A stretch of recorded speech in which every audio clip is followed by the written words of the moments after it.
Hello everyone, my name is Rachel and today I'm going to be giving a presentation on what autism is like in women and girls. A quick disclaimer, I will be mentioning the word female, but the things talked about in this presentation can apply to anyone who was assigned female at birth. I will also briefly be mentioning eating disorders and self-harm. Now with that out of the way, let me get to presenting. For many years, autism spectrum disorder, or ASD, was thought to mainly affect boys. This long-standing belief shaped how autism was studied, diagnosed, and understood, meaning that the experiences of women and girls were often overlooked or misinterpreted. However, in recent decades, researchers and advocates have been working hard to close that gender gap. We now know that autism can present very differently in women and girls than it does in boys. These differences can cause girls to fly under the radar, going undiagnosed until adolescence or adulthood, sometimes after years of being misdiagnosed with something else. Recognizing what autism looks like in females isn't just about improving diagnostic accuracy. It's about helping girls and women receive the right support, understanding, and acceptance throughout their lives.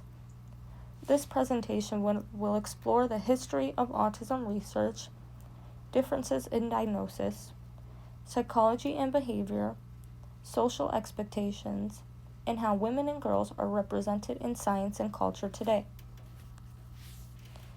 The three main figures I will be talking about in the history portion of this presentation is Leo Kanner, Hans Asperger, and Lorna Wing. Leo Kanner, in 1943, published his groundbreaking paper describing 11 children, 8 boys and only 3 girls, who displayed what he called early infantile autism.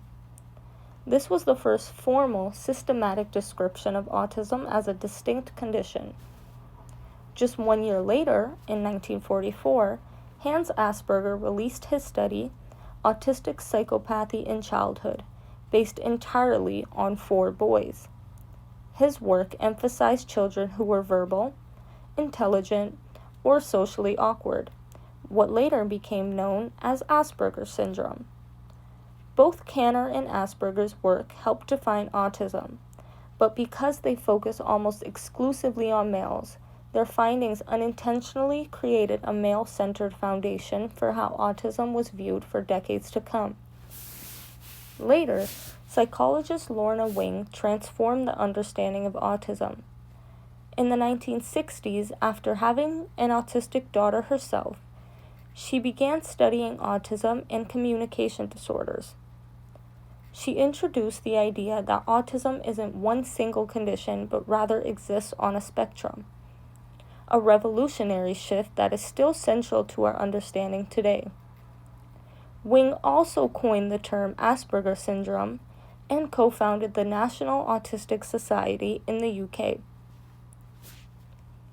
Despite these advances, gender imbalance in research persisted.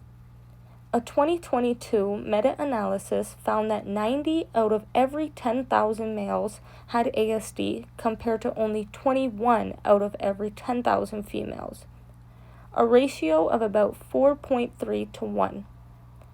Even with modern awareness, this ratio hasn't changed much over time, and researchers still don't fully understand why.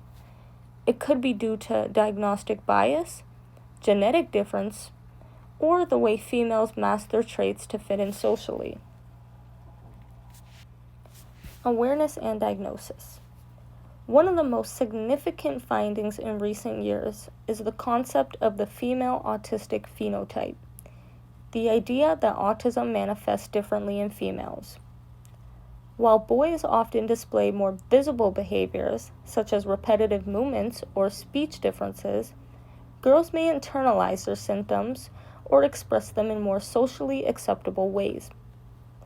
A study in 2022 found that 80% of women went undiagnosed before the age of 18, meaning most spent their entire childhood without recognition or support. Many females also mask their symptoms, consciously or subconsciously imitating others, suppressing stimming, or forcing eye contact to appear normal. The Organization for Autism Research reports that females are 3 to 4 times more likely to mask than males. Additionally, girls are often diagnosed later. One study found that females are 1.48 times more likely than males to receive a diagnosis after the age of 13, and males are 10 times more likely to be referred for an autism evaluation in the first place. This delay can lead to a cycle of confusion, low self-esteem, and misdiagnosis. Misdiagnosis and mental health. Because autism in females can look so different, many women are first diagnosed with anxiety, depression, borderline personality disorder, or eating disorders before autism is ever considered. The reason lies partly in the tools we use. Early diagnostic criteria were created using mostly male participants. As a result, the so-called male phenotype became the standard model for autism. This mismatch has serious consequences. Late or incorrect diagnoses can lead to years of misunderstanding and untreated mental health struggles. One study found that masking and camouflaging behaviors are linked to higher rates of anxiety, depression, and trauma, regardless of gender. For women, though, the emotional toll is often compounded by feeling invisible or misunderstood. Ultimately, because females are more likely to be misdiagnosed or diagnosed later, they face a greater risk of developing additional mental health challenges and often receive less support than they truly need. Personal and advocacy. Hearing directly from autistic women gives us valuable insight into what these statistics mean in real life. Kate Kale, in her TED Talk, Why Autism is Often Missed in Women and Girls, describes how masking became her survival strategy, a way to hide her struggles and meet social expectations. Carrie Beckwith Fellow, author of Invisible Diversity, A Story of Undiagnosed Autism, describes how her late diagnosis led to identity confusion, sensory overload, and self-harm. Jeanette Bundick, a Canadian writer, has shared that if she had been diagnosed earlier, she would have received the right support and not have been so critical of herself growing up. She believes early diagnosis could have changed the course of her education and confidence. And Eddie, a woman who shared her story in 2025, said she often felt like the world wasn't made for people like her, leaving her to constantly question her worth.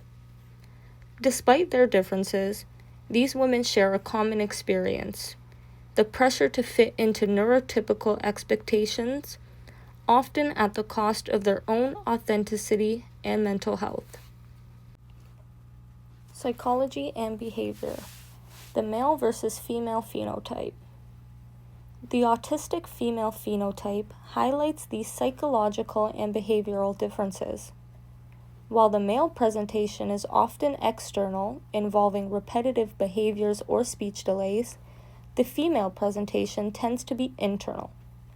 Females with autism often have a strong desire for social connection, even if they find it confusing or exhausting. They may excel at mimicking body language, facial expressions, or tone of voice to blend in. Their special interests are also more likely to align with socially acceptable, quote-unquote, girly topics, such as animals, art, or celebrities, making their traits harder to spot. Another important idea is the female protective effect, a theory suggesting that girls need a higher genetic load to meet the diagnostic threshold for autism. This could partly explain why fewer females are diagnosed. Researchers are now updating diagnostic approaches to recognize masking, subtle social differences, and less stereotypical special interests, aiming for more accurate and inclusive assessments in the future. Social and cultural aspects. Media representation. The media plays a powerful role in shaping how society perceives autism. Unfortunately, representation has historically been limited and male-dominated. Characters like Dr. Sean Murphy in The Good Doctor, Simon Lynch in Mercury Rising, and Raymond Babbitt in Rain Man all portrayed the autistic genius stereotype, also called savant syndrome. Yet only about 10% of people with autism actually have savant syndrome. This stereotype can mislead audiences into thinking all autistic people are either geniuses or completely dependent, ignoring the wide range in between. When it comes to female characters, representation is scarce. Only 10 to 15% of on-screen autistic characters are female. The movie Music, produced in 2021, received heavy criticism for inaccurate and harmful portrayals, while Temple Grandin, produced in 2010, was praised for offering a genuine, inspiring story based on a real autistic woman. More recently, Julia from Sesame Street and Quinny from Heartbreak High have given audiences positive, realistic portrayals of autism in young women. And beyond fiction, public figures like Daryl Hannah and Susan Boyle have openly shared their diagnoses, helping challenge outdated stereotypes and bring visibility to autistic women everywhere. Social and cultural aspects, gender expectations. Beyond diagnosis and representation, there are strong social and cultural pressures shaping how autism is experienced by women and girls. From a young age, girls are often taught to behave according to traditional feminine expectations, to be polite, calm, and nurturing. For girls on the spectrum, these expectations can be extremely difficult and lead to feelings of constant inadequacy. Studies have shown that girls who do deviate from these norms by being blunt, socially awkward, or less expressive are often judged more harshly than boys showing the same traits. Ironically, traits like shyness or passivity can actually be symptoms of autism, are often dismissed as being simply girly. Other research shows that autistic females tend to have lower gender-related self-esteem and struggle more with identity because of these pressures.